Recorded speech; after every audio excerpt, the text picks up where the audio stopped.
Welcome to the Creative Condition podcast with me, Ben Talon, illustrator and creativity coach, founder of the Creative Condition, artist and writer. I bring 20 years of creative industry experience and a lifelong love of creativity, a fundamental pillar of human happiness, to you through ongoing personal exploration and the shared experiences of others. You'll get a nourishing mix of creative industry professionals and people far and wide using creativity in ways that can take our learning to the next level so we can maximise our unique blend.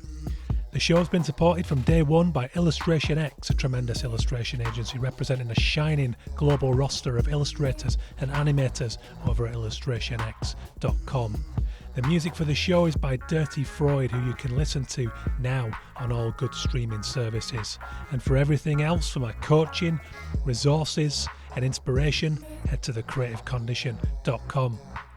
And if somebody were to say, how do you do it? Can you write a manual? It's very difficult. You can only up to a certain degree, because there is like a sense of, to your point, maybe it's body language, maybe it's just a feeling, but yeah, intuition, somebody told me, is a lived data.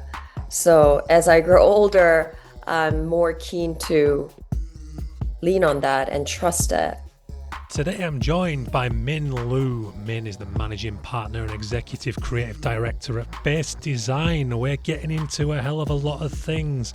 Min's role requires constant shifting of perspectives, from big picture to indulgent details, sharp strategy to freeform exploring, all the great descriptors. She's a rich human being, that's all I'll say. We're getting into her origins, born in Frankfurt, raised in Seoul in Korea, and now a veteran New Yorker. We're talking about her cultural sensitivity. We're talking about being a humble student of the world, intuition, no mood boards, because you don't get original thinking from those. We're getting into all of it. This is a great way to start the new year for the Creative Condition. Welcome back. How are you doing, guys? I hope you're well. This is the Creative Condition podcast. My name is Ben Talon, founder of the Creative Condition and creativity coach and illustrator and artist. I'll drop the titles there because there's too many of them to list, but I'm excited to be back with you. I'm feeling better. I'm feeling less anxious. Wow, that was a whirlwind of a year for me. How did you guys get on? The world feels like it's going at a crazy speed, and I feel like we owe it to ourselves to just slow down a little. You know, last year I met for coffee with Howard Longstaff, who is a coach based here in Salisbury, where I live, in Wiltshire in the UK, southwest, for anybody who doesn't know. If you're listening from overseas, welcome. Thank you for tuning in and tolerating my Yorkshireness. But Howard is a brilliant life and business coach, and he's a wonderful, warm man. He runs a male mental health meetup here in Salisbury, which I've talked at before, and we bonded last year. You know, we sat down in coffee shops, and on one of those meetings, I was in a real state of heightened anxiety, and he could probably tell, you know, he'd heard through a friend that I wasn't doing too well, a mutual friend of ours. And, you know, as we talked, I was telling him about, you know, my lack of rest, embarrassing lack of rest, in fact, you know, that I needed to just take my foot off the gas a little. And, you know, I was trying to do this, I was trying to do that, I was trying to grow my coaching, I was trying to keep being an illustrator, I was writing at the same time, and all the while under financial pressure and feeling the weight of the heaviness of the world at large, like many of us sensitive types in this industry do. And you know what he did? He sort of smirked and nodded, and he told me he knew it well. And while he was doing this, he just wrote down in this beautiful kind of italic swirling writing with his biro pen, "Slow down," and he held it up to me. And it's something I remember dearly from last year. Howard is lovely. He's got time for anyone. And much like myself, I guess, in that as much I'm a very passionate student of creativity and of the human condition, and that's why I've moved into this coaching space and writing about creativity, writing biographies. Howard is that too. He's first and foremost a warm human being who gives a shit, and you can tell that. You know, I've met with him twice for coffee now, and never once has he kind of come to me and gone, "Let me coach you." He's just been there to listen and to help, and that's why he runs his men's mental health meetup. because that's his little corner of the world and he's been through his own toil and trouble. And it was wonderful. I loved getting that chance to sit with Howard and do that. So thanks to him. But that's where you find me this year. I'm feeling a hell of a lot better. I took 2 weeks of solid rest over Christmas, or as close as you can get to rest with 2 young twins. But there was magic. And when I say rest, I mean single lane thinking. You know what I mean? Instead of doing a million things, working and school runs and parenting and trying to be a friend, and a son as well and all that stuff and a husband. And because it just takes its toll if you don't make time for fulfilling rest, whether it's staring at a wall, reading a book and just doing one thing at a time.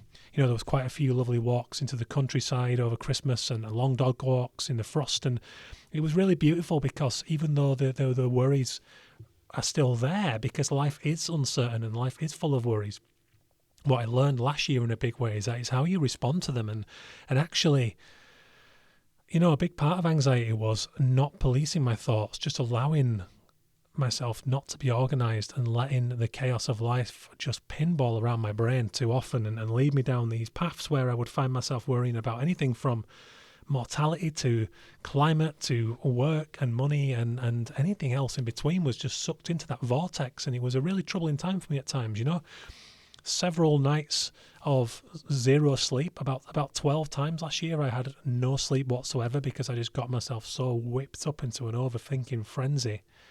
And anxiety at the root of that just didn't allow me to sleep. And then what you find is, you're laid so low energy-wise from that lack of sleep that it becomes a self-fulfilling cycle. And I got trapped in that for a long time.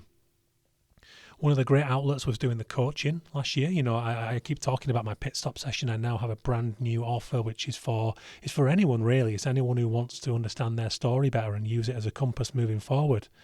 But you can check that out now. Also, if you head to thecreativecondition.com/story, it's my belief that every human has a powerful story to tell, and that can be to share, to inspire, to motivate. If you want to write a book, I can work with you on a book coaching project.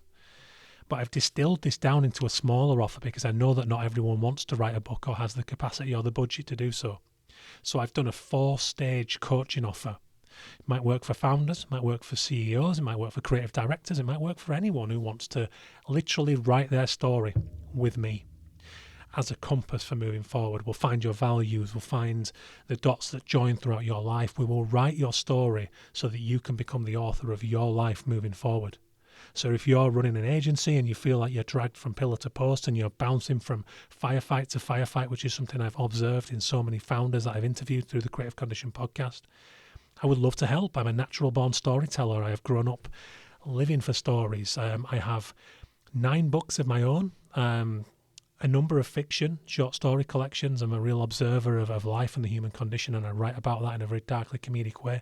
I have 2 books on creativity, the Champagne and Wax Crayons, Riding the Madness of the Creative Industries, and of course The Creative Condition, the namesake of this show and this whole project. And I love it. And I wrote Hector Ayuso's biography last year, which we launched in Mexico at Paradiso. I'm very keen to do that with more people. I can't divulge the name of the person that I'm working with just now on another biography. So if that's of interest to you, we can write that down. The structure of said biography is very unconventional. It can be anything from a graphic novel to a series of poems. It could be reflections and short essays. It could be prose. It could be a fiction style story, It could be a traditional biography. There's many, many ways we can go about this, and that's part of the joy of this whole process and why I do this different to traditional biography writers. So get in touch if you're interested, and have a look at thecreativecondition.com/story.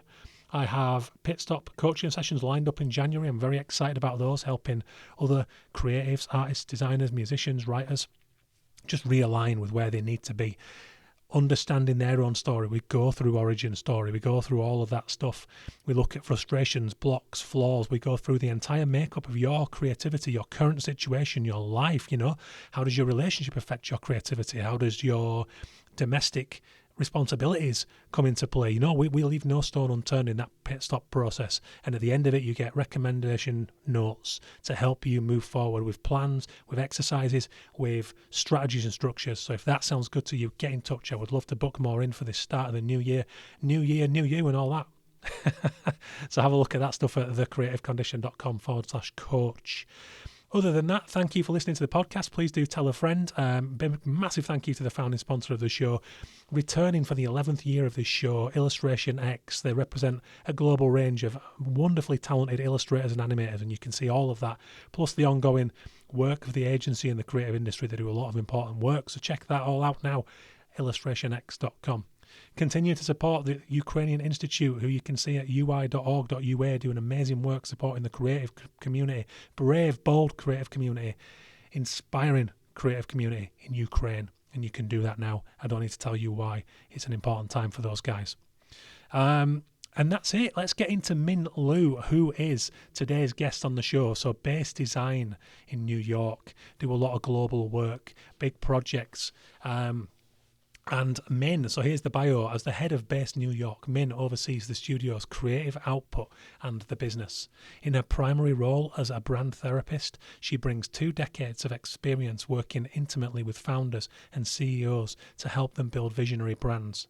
This role requires constant shifting of perspective, from big picture to indulgent details, sharp strategy to free-form exploring, reverence for structure to fearless rule-breaking. Min's ability to think not between but across these dualities makes her a creative force to be reckoned with. Born in Frankfurt, raised in Seoul, and now a veteran New Yorker, Min possesses a cultural sensitivity that allows her to create work that has true impact within its context. A humble student of the world, she's forever absorbing new, and sometimes useless, knowledge from sources far and wide. This constant process of relearning keeps her a step ahead of trends and at the forefront of societal shifts. Wisdom that is passed on to all with whom she collaborates. She's certainly passed a lot of that wisdom on to me in this episode and with you guys by default, so I hope you're going to enjoy this. She was awesome. We're going to talk about, moving between places in her younger life. How has that fed into her creativity now?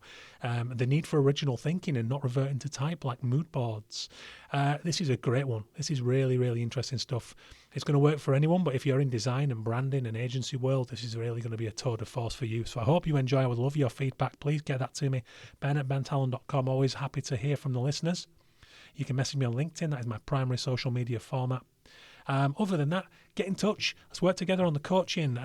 Tell a friend about the podcast. Go and have a look at the reading list on the website. There's loads of resources there for you, no matter what your budget, whether it's nothing or you've got something to invest in yourself.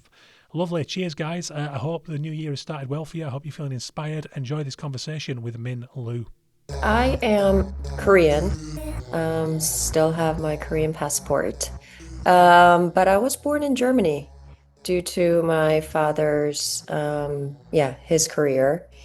And I grew up until in Germany, both in Frankfurt and Hamburg, until I was 7. And then I moved back to Korea, or moved to Korea for the first time, to my homeland. And then from there on, I lived in Korea for a couple of years and then back to Germany and back to Korea. So all in all, I was moving back and forth between the 2 cultures until I was an adult. Um, How do you feel about that at the time? As a kid, did you respond well to the change? I think kids are adaptable. I did not think too much of it. Um, Funny anecdotes. When I moved back to Korea, my first language was I was much more fluent in German. That was really my first language. And my parents made sure that me and my brother didn't speak German in the household. And I don't really recall how it all happened. It naturally happened, and I thought I no longer spoke German. Fast forward, I am 12, right? And we moved back to Germany, and I think this is like very foreign and new and all that. And you have to remember, this is in the 80s, right? Way prior to real globalization. And so I'm in the middle of, a town. First weekend evening, we're at a restaurant. And I'm like, oh my God, we are the only Asians. And you're like much more conscious because you're, 12 years old. And you think it's odd, you're intimidated, and you're, nervous. And we're like quietly eating, right? Observing. And I thought it was like black magic. I all of a sudden hear people talk and it's making sense to me. Ah, I'm like, oh my God, why do I understand what they're talking about? Yeah, so moments like that. But what my parents, I speak about this quite often. What my dad gave me, I think, as a present was he sat us down and he said, "Hey, we are visitors in this country. This is just a trip, and we will go back, and you are Korean, and you you will live your life in Korea. So whether you encounter hardship, just learn because we're here temporarily. And this notion of being a visitor and absorbing and being open and having the agency to take what matters to you and leave, yeah, what doesn't matter to you or what doesn't resonate, that kind of liberation, looking back now, I think of it as a gift, right? yeah, that's beautiful actually, and that's what a lovely lesson to hand on. Um, and and as far as the change and the new experiences you must have had with that, of course, that nourishes what we're going to talk about, which is creativity and that the way to see the world and understand, I guess, the human condition. Yeah, and I think there is a strong link, again, hindsight, if I reflect upon it, this notion of a visitor and freedom of allowing yourself to say it's okay not to fit in, right?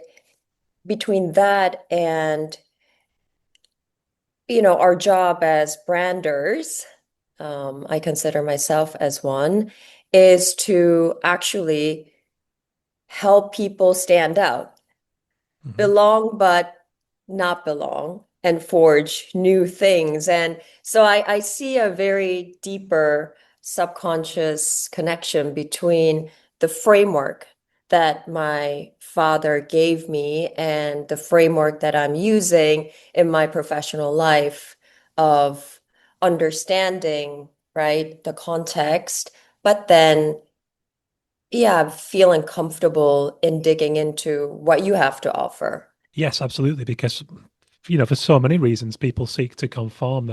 I just did a talk for some students on Monday, and as part of the Mhm. presentation, I talked about the maturity trap. That's what I term it, and it's around that, I guess, around the age you described, 12, 11, 12. We get to kind of high school, secondary school, and there's this no, then suddenly we're very aware, but we don't understand ourselves. So we end up conforming and seeking to fit in or follow the pack leader and that kind of mentality. And sadly, a lot of people don't emerge from that, and then they enter systems that perpetuate that, don't they? So, what a great lesson, yeah, in working around that. It sounds like you had.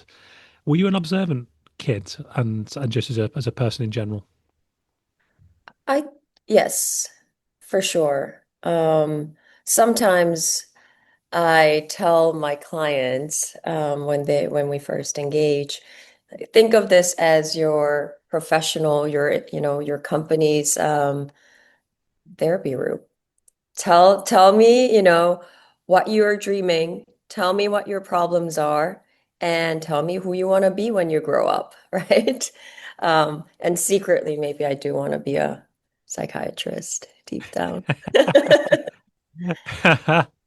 I love that. That's wonderful, and I think that I've been working for 18 months now as a creativity coach as well as an illustrator, and it's that you've hit the nail on the head. That's what people want to be heard. They want to be able to say the things that they might otherwise feel like they can't, and ultimately, it's almost archaeology, isn't it? Um, Mhm. so I guess before I get too deep into it, would you mind just giving us an overview of the work that you do, just to give the listener some context? I often make the mistake of getting excited about my guest and then forgetting to get the basics to my listeners. Sure. So I am a managing partner, one of the five partners of Base Design. I operate out of New York. Um, And I'm also, I forgot, I'm an executive creative director. I was trained as a designer, and today I, yeah, steward the business as a creative and balance the business side with our creativity, um, building both like the structure and the infrastructure and the vision, but also making sure that we evolve and stay true to our own identity as base. We are located in many different countries. We have offices in New York, of course, Brussels. That's where the business and the company started 30 years ago. In New York, we've been around for, oh, we stopped counting, 27 years. We have office in Melbourne and Geneva, and a fifth company called Base Digital, which is a development company, technology. They are spread out all over the world. And can't say where, but we are about to announce this month a sixth location who is joining our platform. Cool. Something that came in the kind of when I started to research you and prepare for this episode, the idea of traditional branding and challenging that. How do you term traditional branding? And I guess in the sense that it could be better.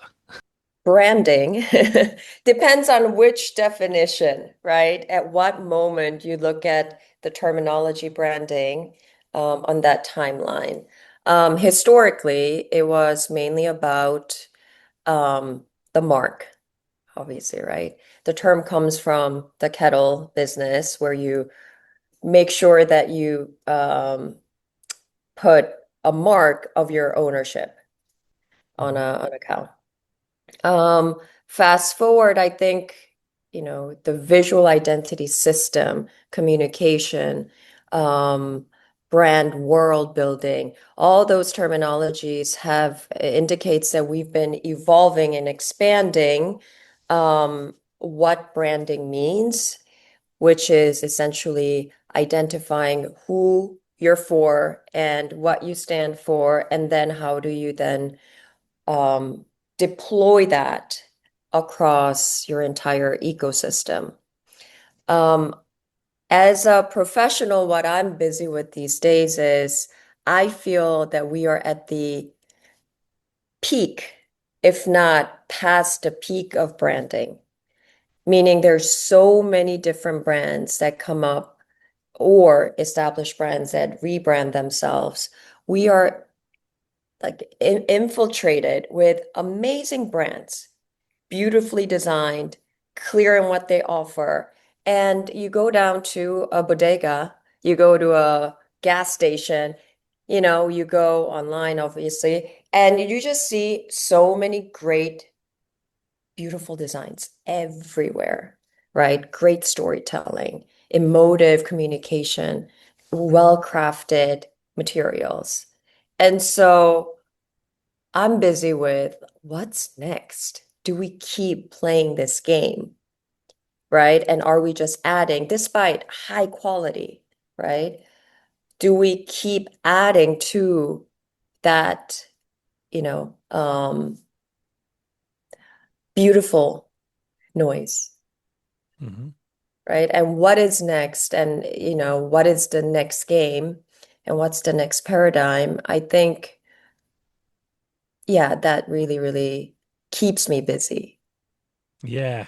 And you know that all of that great work requires foundations like good craft and integrity and as you alluded to there, that kind of almost therapeutic relationship with the people who are closest to the brand. So what does that look like in terms of what, let's say you take on a new project? Where does that initial conversation happen, and how early are you involved in that to kind of uncover the meaning for the people you're going to be helping? Oh, that is really where I thrive. I love that part of a project. So I call it the first half, right?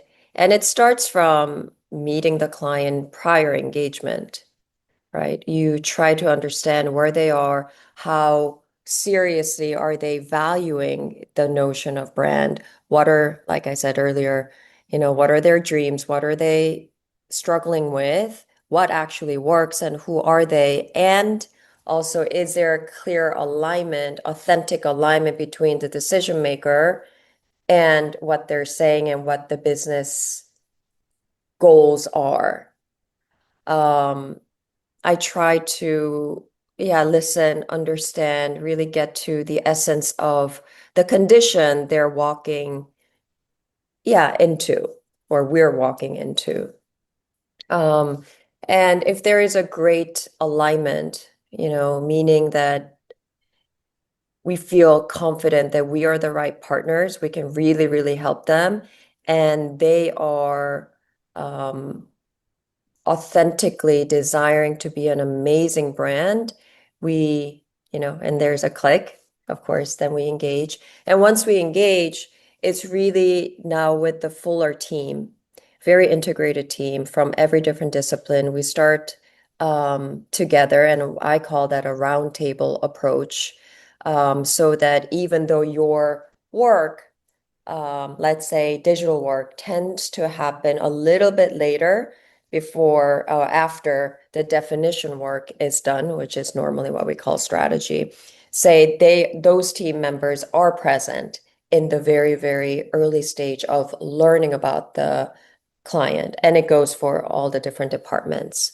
That allows us to fully integrate and dig into the material, like really inwards. And also, I call it zoom in and zoom out. We do that exercise as a collective group, and then we kind of go into our separate work stream. But it's never a conveyor belt. One team goes, hands it off to the next, and then hands it off to the next, because I think in that transition, if there isn't a very coherent understanding about both the business, the people, and the objective of what we're going for, it tends to remain a surface level work.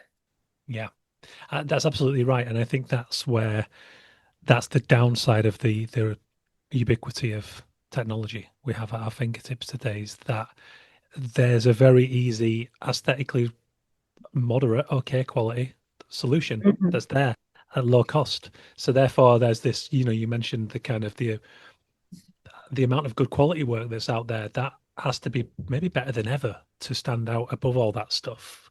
Mhm. Um, I wonder. There's something about listening that jumped out there that I find really important, and deep listening. And when I say listening personally, I consider observation of body language, reading tone and intonation, and all of that stuff. Two questions within that. Is that something that you value? And B, is base an ecosystem that enables you to take the time that's required to do that properly? Yes, I think that's super important. And actually, one of the things that I pay a lot of attention to, if you are working directly with, at least a certain degree in the beginning, with the main decision maker of that business, I try really hard to dig in deep at and try to understand not only the business, and then also the assignment, but actually the person. It's first who and then what, right? And what do they really believe in? Who are they as people? What kind of life have they led? And what do they value? Because we are one person, right? Whether we are a professional self or a private self, there is such a strong connectivity. And I believe that unless you really understand the who, right, you can't really capture an authentic brand that represents who's behind it, and that you can apply to the audiences as well. So I think it's really about, I mean, I really love that understanding and spending time. But it's kind of half science and logic, right? But the other half, there is art to it. What I mean by that is that it's a lot of intuition. It's having that interest, thinking that is important, and knowing how to use the intuition then into and frame it into a business problem. Um, yeah. And if somebody were to say, how do you do it? Can you write a manual? It's very difficult. You can only up to a certain degree, because there is like a sense of, to your point, maybe it's body language, maybe it's just a Mhm. feeling, but yeah, intuition, somebody told me, is a lived data. So as I grow older, I'm more keen to lean on that and trust it. Yeah, absolutely right. And I had a fantastic example of this on the show not too long back through a woman called Rageshri Deriawan. And Rageshri is a HIV consultant and sexual health doctor. Not someone I ever thought I'd be interviewing when I started this podcast, but my take on all of this is to go broad with creativity and to learn from people from many walks of life. Now, Rageshri has written this fantastic book called Unheard: The Medical Practice of Silencing. So she talks about the kind of loss of what used to be the family doctor who had generations of data to work from, and Mm. to truly listen to their patients in a sense that, okay, I remember this from their grandmother having a similar instance, and maybe there's a link up there. There's just something really gorgeous about that I love. And I think that, yeah, it was her that also said about instinct being really important within the medical practice, because it's exactly what you said. It's a lived data set, and that's when you really just read those little things between the lines. Exactly. And then the other part of that equation is, and what do you do with it, Yes. right? You have to be smart about cherry picking. Okay, this one really seems to matter and it's appropriate um, to bring it into the work that we do for them. And how do you use it, right? Hmm. And having the courage to pitch that in a cohesive way, I guess, too. Yeah, yeah. I imagine that is what sets great agencies apart, is that the ones who are prepared to go for that courageous idea because it feels real, and then win the trust of the clients and know when the client is not that client and to be able to move on. Yes, yes, yes, yes, and yes. Do you think there is an absence of deep thinking in today's world? I don't want to say that. Who am I Mhm. to say that? Um, and also creativity and like the work that we do in our industry, yes, deep thinking matters, rationale matters, humanity and understanding of human matters, but also play matters Mhm. and imagination matters. Um, yeah, so yeah, I think it's like, how do you artfully and smartly pull the right levers, and how do you combine all the different muscles um, to play in the Olympic Games? Yeah, absolutely. Do you think your kind of cultural experience of moving between countries and um, actually also I'd love to ask just a little bit more about that. What drives you? What drives your curiosity? Like what you because I'm a big believer in nourishing our creativity far and wide, and exploring far beyond our industries. I think the worst thing you can do is kind of fall onto tropes and traditions within an industry. I think the greatest ideas come from far and wide. So how about your curiosity? How do you keep that alive beyond your role? Well, we spoke at length about people. I think that is definitely, and even if you expand it to our society and our world, or, um, current events, it's all stories made up by people, right? So that's definitely a big pillar. I think I really like connecting dots, whether it's outwardly towards a creative expression, um, or internal, more towards like the story itself. I think connecting dots between what you hear from these private conversations to what's going out and when you see the newspaper.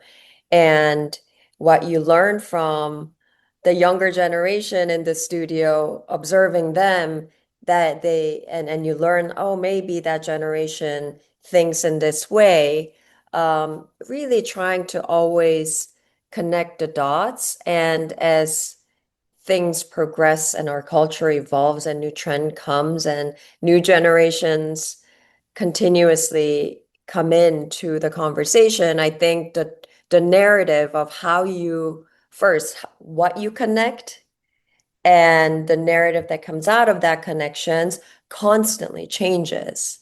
And it's never static, right? So I find that really, really fascinating. Yeah, not me too. And I write fiction, predominantly in my own time, short fiction stories, and some of the dots that have been joined in some of those stories have given me some of the biggest thrills in my career. And it's just for me, it's just kind of just a great rush to think, oh my God, that thing that happened 13 years ago to me, and this thing I've just seen in the street that someone else is doing, that collision, that's one of the things that excites me the most about just general creativity. Yeah, yeah. And I made it my own pact to talk about motherhood whenever this kind of occasion happens, because I think there's not enough stories and representation of females, but also mothers. Um, so as to squeeze in a little drop of that is that I also, and it, not to sound trite, but being a mother and learning and observing them through the lens of consumers and future consumers. Um, and of course, as parents, you learn so much. It's almost like yeah, sociology. And I think that is also super fun and rewarding, and you adapt and you're like, interesting. I think I've learned something, how to be a better, whether it's internal again, like better leader, or how the younger generation feels about a certain product or a general cultural trend. It's it's really great. It's really rewarding beyond like the cliche of motherhood. You're constantly, they keep you on trend Yeah, and of the now, informed of the now. they really do. My two are 5.5, and yeah, just listening in the playground is an experience, and yeah, it certainly does make me more current. And the same with my wife. It's yeah, you're not wrong. um I'd love to talk about some of the your sort of standout projects, your favorite projects that have achieved the kind of depth and the resonance that we've discussed here today. And kind of, have you got any standout stories of those dots joining that's come to mind? Yeah, actually, a project comes to mind that just launched earlier this year called 12 Matcha. And it took us over 2.5 years, close to 3 years, to get to that point. And it is a net new um, project, meaning it's a net new brand, a startup, you can call it. And we never envisioned an instant success, but it has become sort of a somewhat of a cultural phenomenon. They are located here in Soho on Bond Street, one location um, today.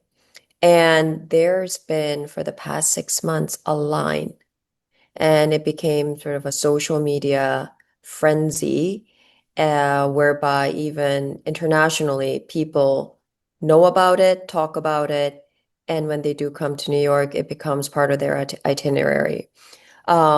But it was never meant to be like, let's build an instantaneously successful, Instagrammable brand. It was quite the opposite. We're gonna go slow. Slow is fast, fast is slow is something that the founders have really, really insisted on for a long time from the very, very beginning, which brings me to the origins, right, of this project. When we met them, they're from Hong Kong. When we met them, it started as a different project. And they invited us to get, to see their facility and whatnot.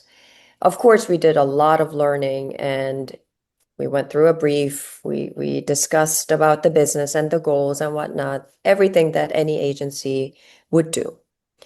But I really heard him say these things, fast is slow, slow is fast, right? And there were a couple of these things, all about intentionality, all about purity, right? And for me, that was probably the most important takeaways from that trip beyond the information that I gathered and understood about them. So as we were doing the strategy and the positioning and whatnot, we made sure that we integrated that value deep into the project itself, right?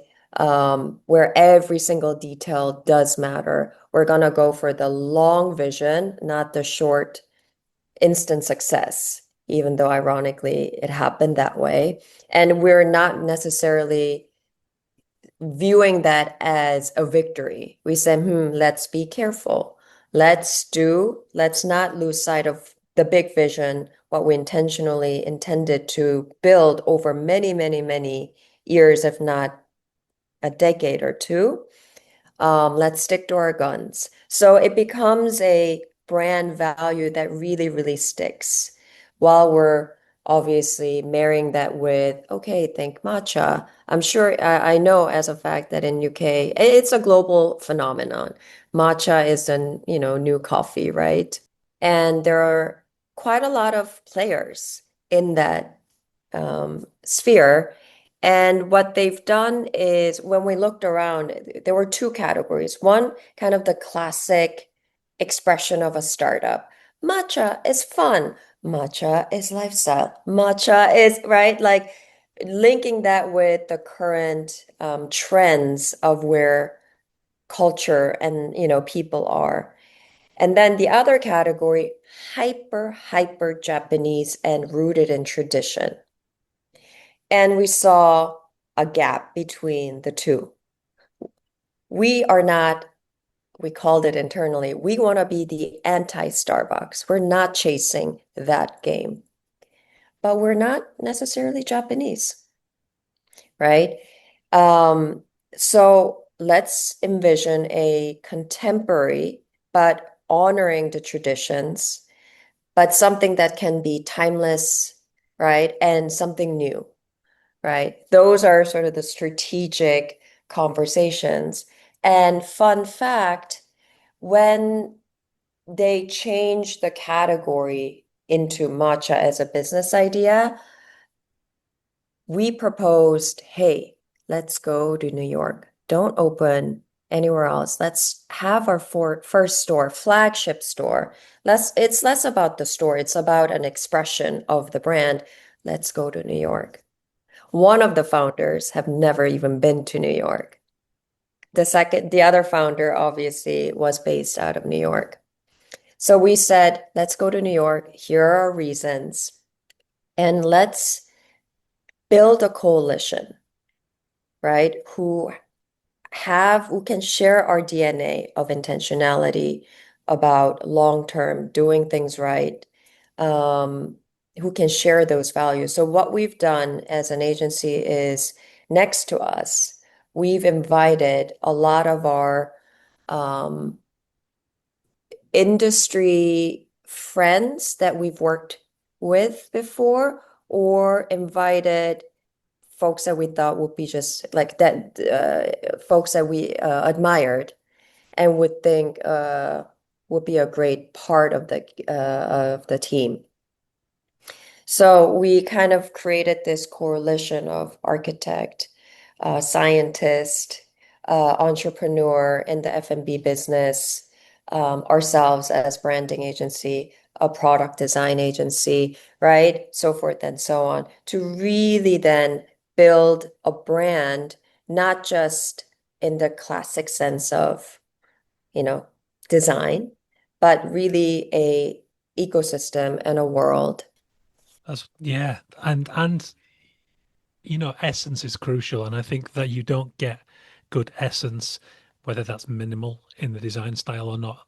All of that is of course, the design is important, but it becomes nothing but packaging unless it's got that exactly what Mhm. you've just beautifully described.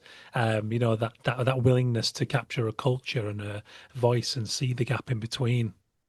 Yeah, and it was like a fun, very, very fun project. It didn't feel like a brief, but we're building something. And with people that we admire, people who are super talented, but yeah, Yeah. um, yeah, connect. Obviously, it came with its own set of, right, tension points, creative tensions. If you put that many brilliant people, minds Mhm. together, we're not always going to agree, right? We have our perspectives, and but that also made it so rewarding. I think it made the project, it is making the project better rather than if we had one key few people who are making all the decisions. Yeah, so that was really memorable for me. Beautiful. Yeah, because I think if you have to almost fight to ensure that everyone is heard and everyone is respected in that conversation, and you've got all those minds together, then what you're going to get out, is an amalgamation that is strong, that is informed. Yeah, yeah, but don't get me wrong, it wasn't everyone has a voice and making decision by democracy. Like it Oh no, was no, not that. It no. was heated tensions, creative good tensions that just disagreements and different perspective and why and everyone battling out. Um, yeah. But then once when something clicks, right? It's not an agreement. It's like when you see something and everyone's like, "Yep, that's the answer." Like that works. And the agreement comes out of everyone understanding and seeing what works. And so the best idea wins rather than who speaks.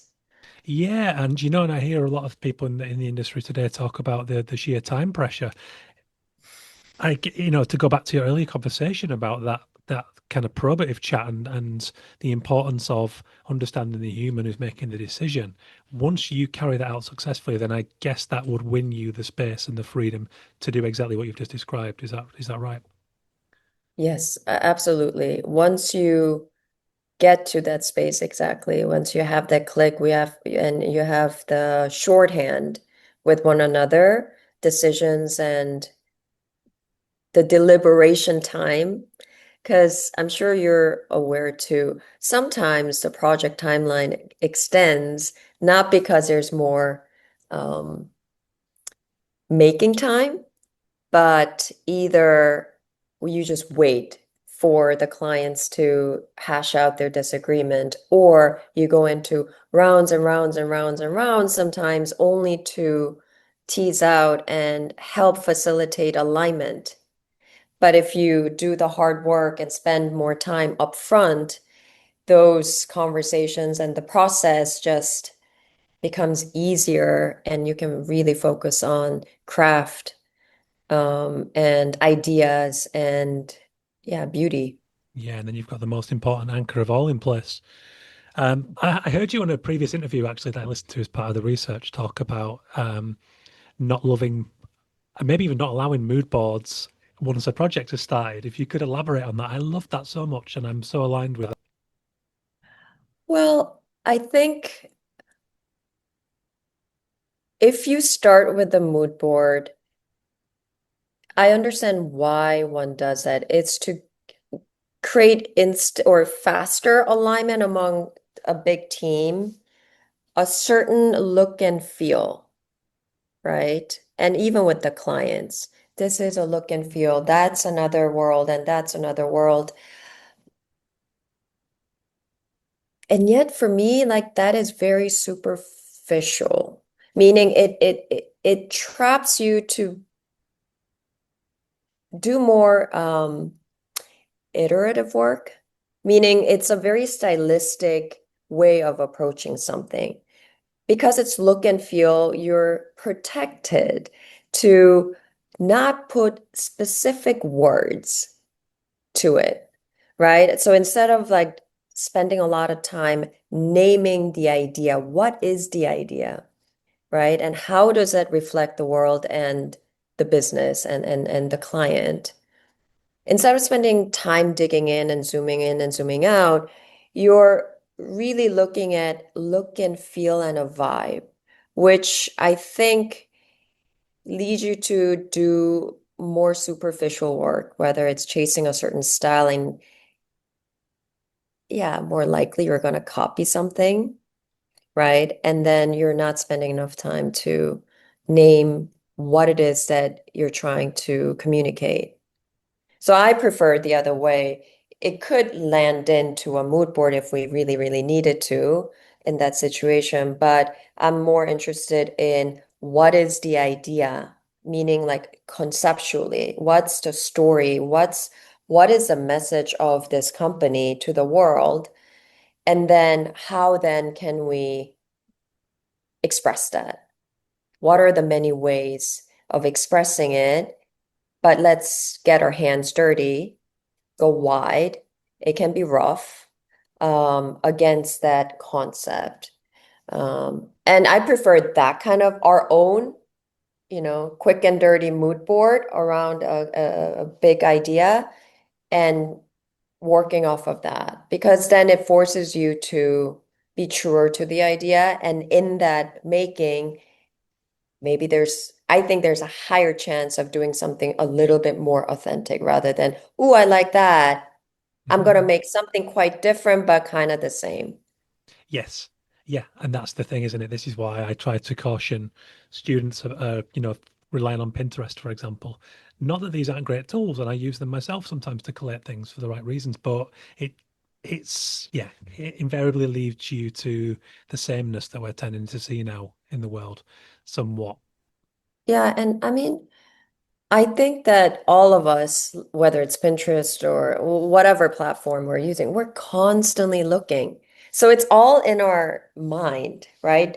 We absorb, absorb, absorb. So I don't think we need to re-look at the world or the references because that's what we consume ourselves with like all day long.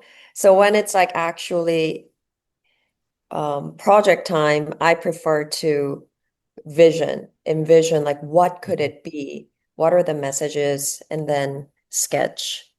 And be attuned to the world around you and feelings and social psychologies. I've got a good story for you actually about that. I recently wrote my first biography, which was a completely unpredicted offshoot in my career. And it was a 6,000 word short story, the style we went for. And I wrote it for Hector Ayuso, who was the founder of Off Festival in Barcelona and now started Paradiso in Mexico. I've become friends with Hector through speaking at Off Festival. And what Hector loves to do with his festivals is create a book and he invites the speakers to submit whatever they're doing. It doesn't have to be what they're known for. It can be anything, any Mhm. creative output. And at the time, I was really into writing short fiction. So I'd I'd submitted a story which is called Life on a Lamppost, and it was about a semi-autobiographical meltdown by a freelance artist on a Tuesday afternoon who decided to use his dog's leash to chain himself to a lamppost as a kind of protest about the just the chaos in his own life at the time. And what would that mean on a suburban, tiny, quiet street when nobody was there? So it was a very kind of personal but also playful story. And that happened because my dog walked the wrong side of the lamppost and I got caught around it. And an old lady coming the other way with the angle of the building made it look like I had chained myself to the lamppost. And that was her remark. So she said, "Oh," she looked relieved. She said, "Oh, for a minute there, I thought you were chaining yourself to that lamppost." And I was feeling particularly vulnerable that afternoon. So I went and sat in the coffee shop and did some work. And I couldn't get past this moment that had happened. So there and then I wrote this story and submitted it to Hector. And it was the energy and the pace of and the vulnerability of that story that triggered Hector's thinking that maybe I could tell his story. And so that, on the surface, it's that kind of where the hell did that idea to get me to write that story come from?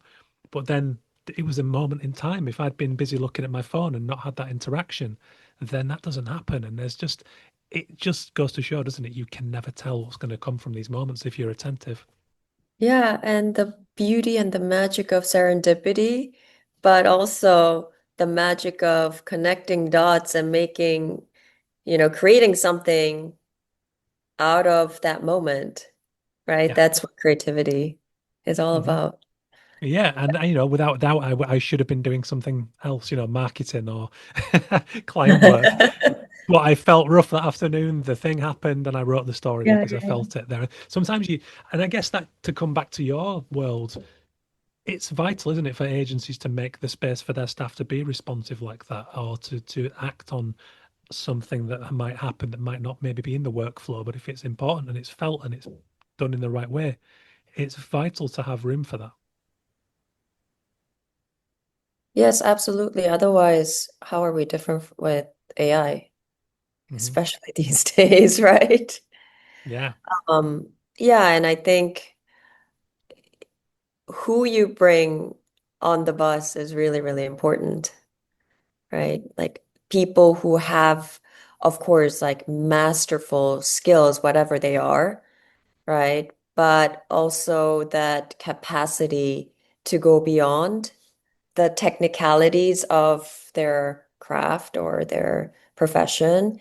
Um, and there are people who are really, really interested in that and allowing themselves to be interested in whether it's, yeah, more human-led things or more consumer or more culture or just themselves and creativity and expression.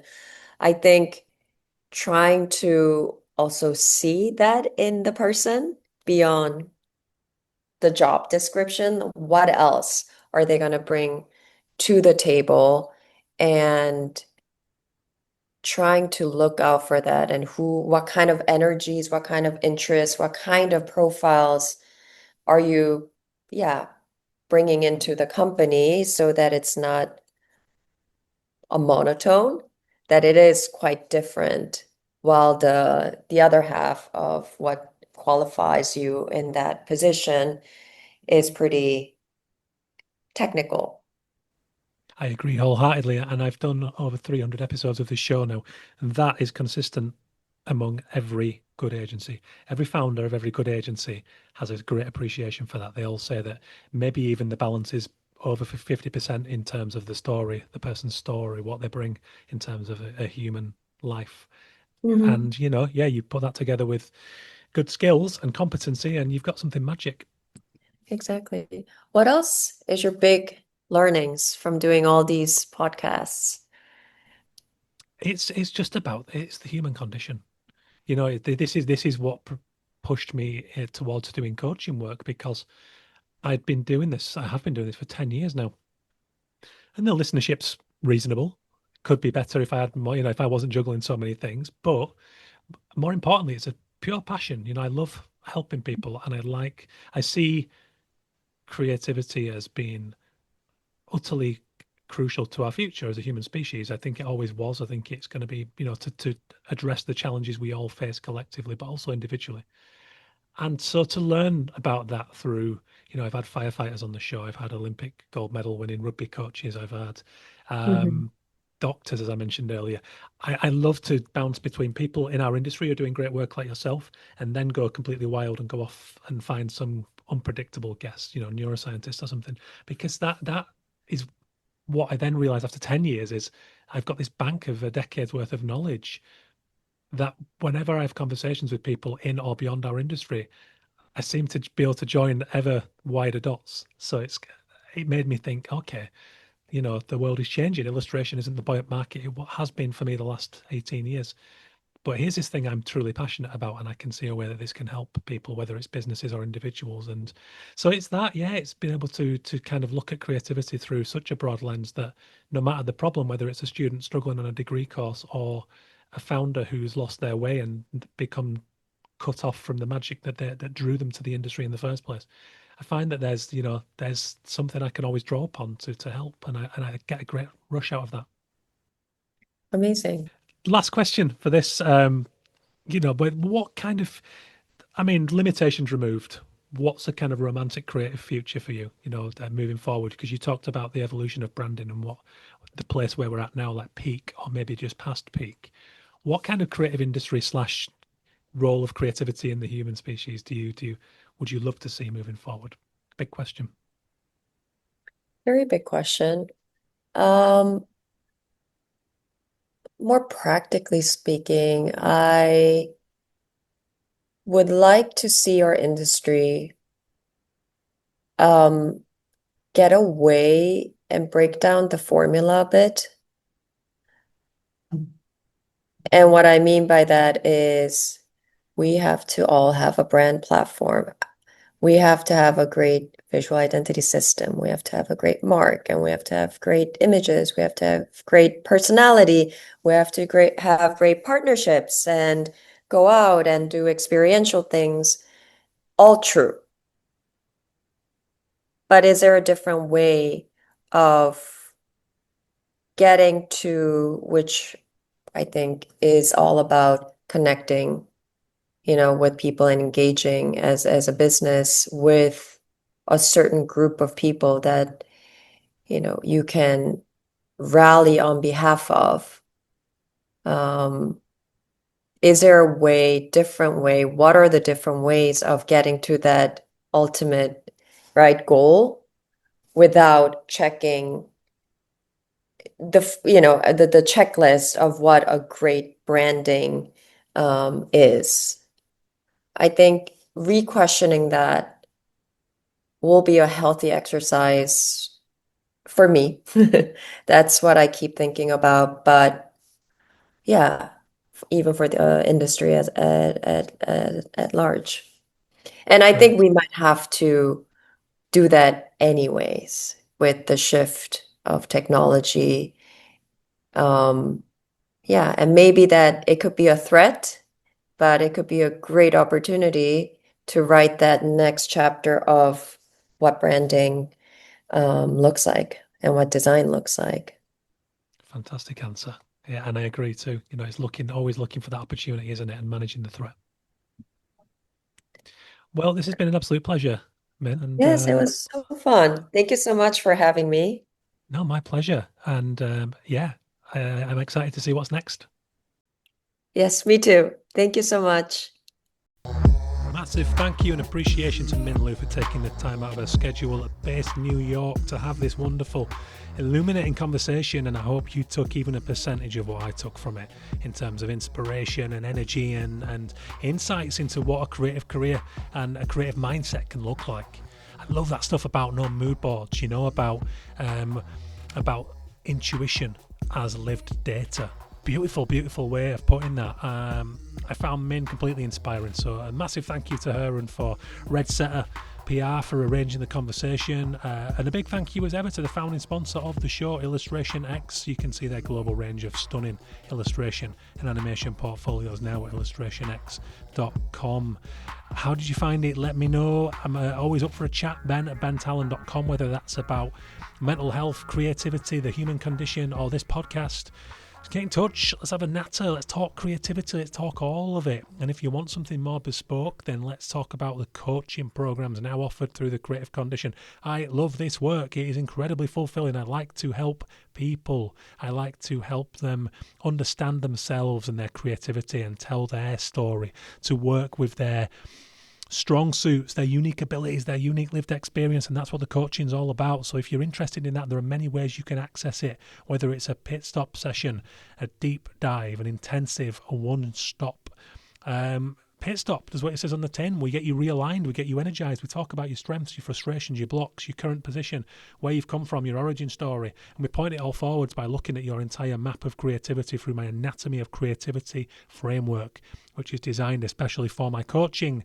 I've also just launched a brand new storytelling opportunity. You can work with me to create your book if that's of interest, writing biographies, or we can work on the distilled story coaching offer I now have. It's a 4-step experience where we will write your story for you to use as a compass moving forward. It's a small version of the biography process, which I've been doing for the last couple of years, and wanted to have something that was more accessible for creative directors, for founders, for artists, for anyone who could value from literally writing their life story. So then we can look at making you the author of your life moving forward, instead of being a victim of a frenetically paced world when we're dragged from appointment to job, and before we know it, the years just fly. So get in touch if that's of interest. But other than that, thank you for listening, guys. Tell a friend about the show. It's a massive help if you recommend to a friend. Any ratings, reviews, and subscriptions on your chosen podcast channel are also hugely valuable for the work of the Creative Condition, which is essentially helping to elevate creativity's position in our society. It's what I'm here to do, and help you guys individually and collectively as teams in doing that. Check out all the stuff at thecreativecondition.com, where you can see the podcast archive, the coaching, and the rest of it. But for now, that's it from me. Thank you again to Min Lew, Red Setter and Bass Design. I hope you enjoy the show. See you next time.